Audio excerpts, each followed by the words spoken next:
Hi all, I'm so excited for CG Live today. I'm going to have a conversation with Deb Ehrman and Celebrate Recovery. You're not going to want to miss it. But before we get there, here are some quick announcements. First, join us this Sunday as we continue our journey through the Gospel of Mark as we head towards Holy Week, Good Friday, and then Easter. Also, on Tuesdays, this just started on March 18th, Celebrate Recovery begins at 6 with a meal, and then there's a worship, and then there's a group share. You're not going to want to miss to be a part of that ministry. It is simply incredible. With that, here's our CG Live conversation. Hello friends, welcome to CG Live. I get to be here with my good friend and co-worker in the gospel now. Yes. Deb Earman. So Deb, I thought first, why don't you just give a simple introduction to kind of who you are, and then we'll jump into questions about Celebrate Recovery.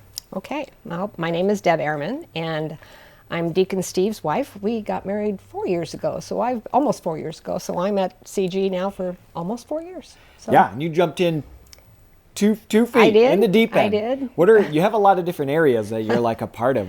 Can you run through them real quick? I do a little bit still with hospitality, though I'm trying to let others take the lead in that now. I'm still helping with small groups, a lot with coach small groups and things like that. So that's awesome. That's a big part of life. But now I've been totally encompassed in Celebrate Recovery. Yeah, it's a year-long process. And so I guess give us what is Celebrate Recovery and how's it different than other recovery programs like a AA that people have kind of heard of? Right. Well, first of all, let me just give you a little history of Celebrate Recovery. So it started back in 1991. Pastor Rick Warren and Pastor John Baker and his wife Cheryl in California got it started because John Baker had recovered from alcoholism and saw the need for a whole lot of other things that people were struggling with. So he proposed it to Pastor Rick Warren, and they started with a small group of 43, and now it's in thousands of churches in many different countries all over the world. So what makes it different is that we are kind of a big umbrella of things. We are not just focused on one struggle or issue like alcohol or chemical or any other one. So we are a huge umbrella that has many, many different issues. Mm-hmm. We also are forward-looking. So we look at the future, not our past. We don't dwell on the past, but we try to look at the future, and we realize that being a Christ-centered organization, a recovery program, Christ is the center of our program, and he is who brings that healing hope to us. So it's very different that way. We start off with worship every night. So it's a worship experience along with being able to break out into small groups to discuss your issues. Yeah. So Celebrate Recovery, Christ-centered, and it's not just about our normal understanding of addictions, not just alcohol or drugs. It's, as they say, any hurt, habit, or hang-up, anxiety, worry, fear, codependency. The list is endless. And so it's just a group to find mutual support. Well, God doesn't like to waste a hurt. So any hurt you're going through, he's going to use that. But we have to learn to step out of our darkness into his light of truth to get that healing. So that's what this is all about. Yeah. What I've seen is the two big differences, Christ-centered, and it's not just addiction. Right. And even the format, it's very different than other recovery things. So who is Celebrate Recovery for? And do you want to share some examples? We said it's exhaustive, and so some examples of struggles people might have. Right. Well, it is for everyone. Everyone has gone through something. We either have a hurt, a habit, or a hang-up from our past, or we're working through one right now.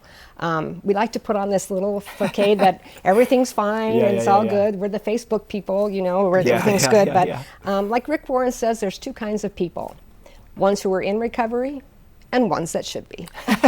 So we need to take that mask off, but it's for codependency, anger issues, gambling issues, overspending, that's a biggie, body issues, food image problems, PTSD, anxiety, depression. It really encompasses everything, and there's people there who are recovering from all those things that can share their experience in recovery with you. So it's this.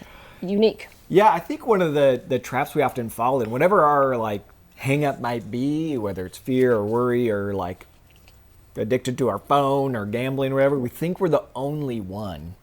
And it can be very shameful. And when shame steps in, we usually isolate and hide. And really, you need to bring it into the light. Right. And that's what Celebrate Recovery does. And then you realize, I'm not alone.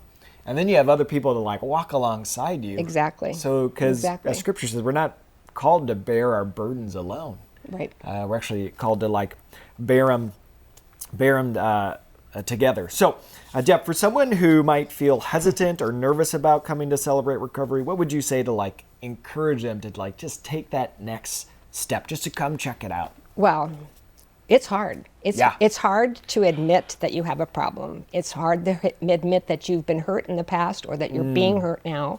And it's scary to come in. We know people will drive around, park, and maybe not come in the first time. And that's okay. We've all been there. The lead 10 people that have been working through this, we've been there. We've recovered from are working on, we're never recovered. We're all working on our steps to recover, and we put that trust in Jesus. So know that when you come, it's an opening hour of worship. We have a meal that we start with, and then we have worship. We have a lesson or a testimony, so we have a chance to experience other people or where God is leading us.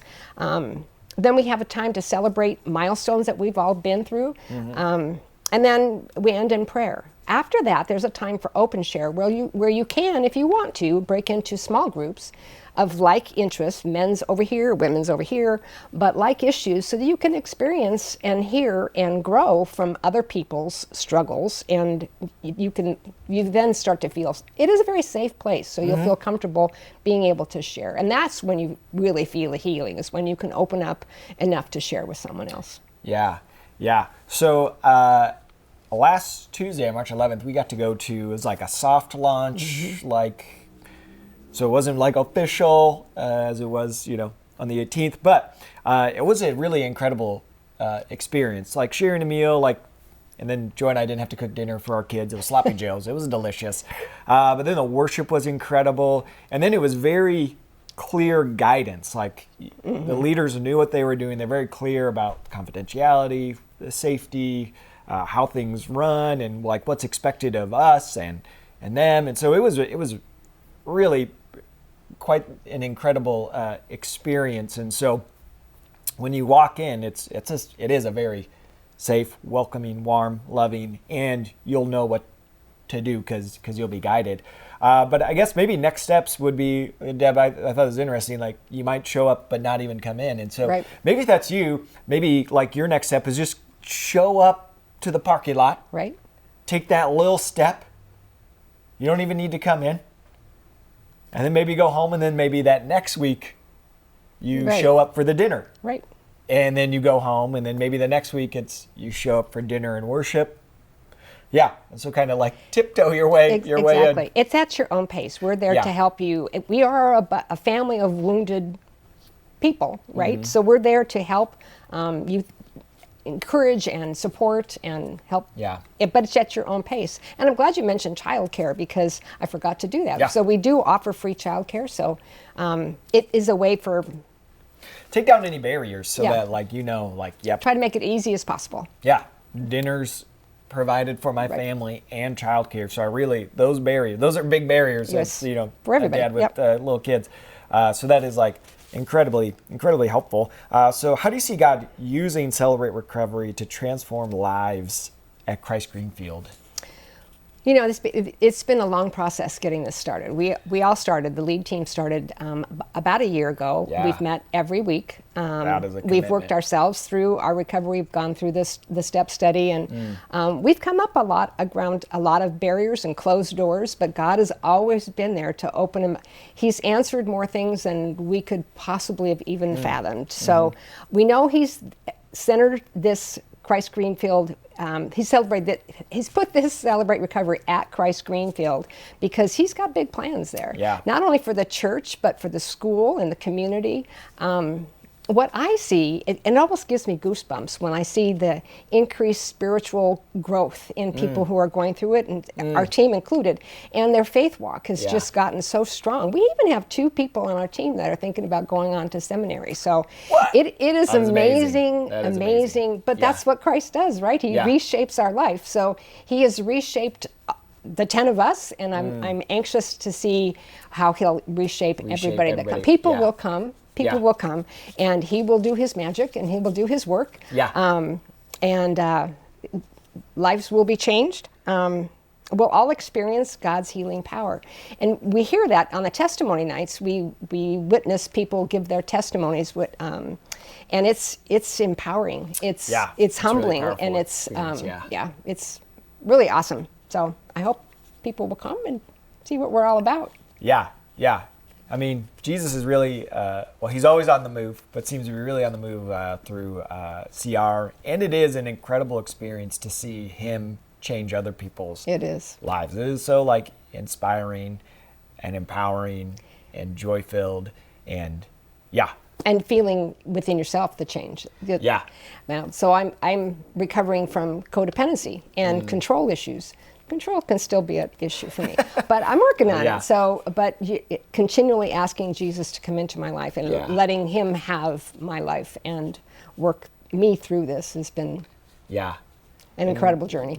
Having kind of that humble posture does invite, that change and transformation, but also it invites others to see it in you. Right. And so they can begin, that journey. And man, it's so awesome and incredible. Do you want to give the details?